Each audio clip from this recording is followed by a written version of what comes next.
Well, we talked a little bit about Impact. We talked a lot about Ring of Honor. Talked a lot about NWA. New Japan. I guess we'll bridge over to here. They're going to be rolling along. I think that the roots of partnership between them and AEW might be kind of still in discussion right now, if anything.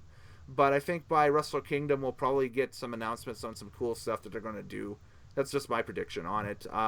We found out that Chris Jericho and Hiroshi Tanahashi are going to have a match on the second night of Wrestle Kingdom, which is going to be phenomenal. Jushin Liger, even though I think they sped up the program with Minoru Suzuki too quickly, I wanted that to be Liger's farewell program was against Suzuki and make it like an Iron Man match or a death match or something like that. Something where they could both go MMA in the ring and just absolutely just, be two old men just hurting each other, I guess, pretty much. But he got a 6-man tag, didn't he? Yeah, he's got a kind of like a Legends deal on the second night of the Wrestle Kingdom card, I believe, where it's like an 8-man tag, and they've dusted off like Fujinami and just a whole bevy of. I gotta look at this, but that 8-man tag is like stacked with like New Japan legends. It's insane. So there's 2 Liger matches. So the one we're talking about is night 1. Okay, that's on night 1. Okay. Yeah, so it's Liger, Fujinami, Suzuki, and Mask. Oh, really? With Samurai against Sano, Otani, Takawa, and Taguchi. That's cool.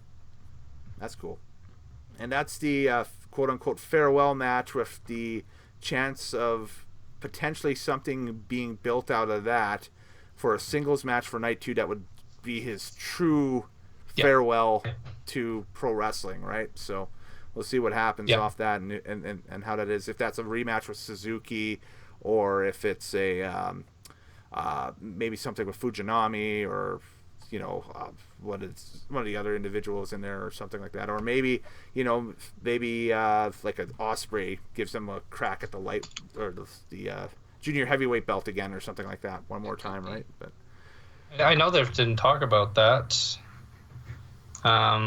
It could be Chrono. They could dust him off. Yeah. Because him and Liger had quite a feud. Oh, Chono, yeah. Chono and Liger, yeah. Chono, yeah. Chono.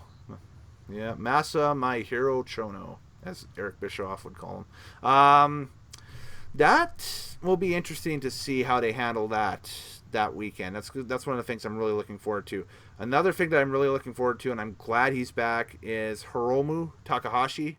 It's good to see him back. I saw the video of his return, and it looked like a challenge right out to Will Ospreay for that junior heavyweight belt. Yep. So, right on. Good. Happy. That's going to be amazing. And then, does Ibushi finally get that IWGP title, or does he jump? So many questions, Well, it's interesting because night 2 will have a unification match. Okay. So night 1 we're gonna have Okada and Ibushi for the world, and White versus Naito for the Intercontinental. Then the following night, the champions for both those matches will unify the titles. Okay, so they are ditching the Intercontinental title, I would say, at this point. Okay.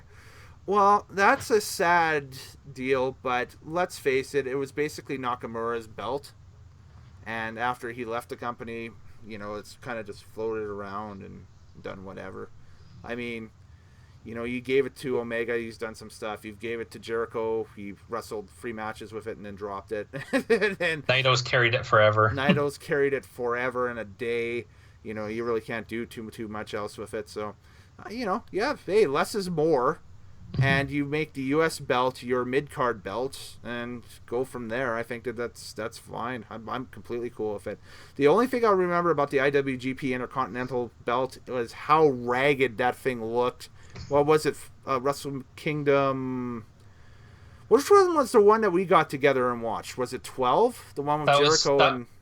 Yeah, that was Naito and Omega, Sorry, Jericho and Omega, yeah. Jericho Omega won. And I can't remember the Intercontinental title match off of it, but I remember the belt just being a absolute...